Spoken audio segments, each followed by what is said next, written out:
Shakas, aloha crafty friends, it's Maka from Makaz Home. I'm here today with day number 2 of the Secret Santa 24 Days of Secret Santa swap hosted by Scrappytate.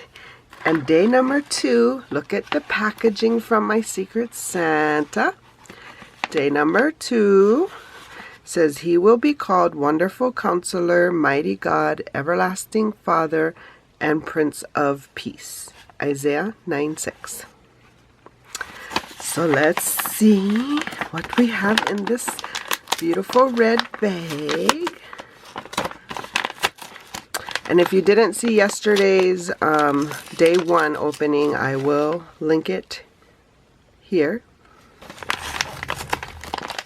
And stay till the end of the video and you'll find a playlist. Ooh.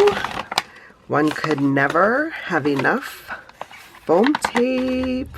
Thank you, Secret Santa. Thank you. So if you're new here, welcome. I'll be doing 24 days of Secret Santa gift opening. If you're returning, welcome back. I appreciate you coming back. I hope that you continue to watch the series and enjoy the gift giving and receiving. Please consider sharing the video and giving it a thumbs up. For more videos like these, like and subscribe. You can find videos here. And until my next video, shakas!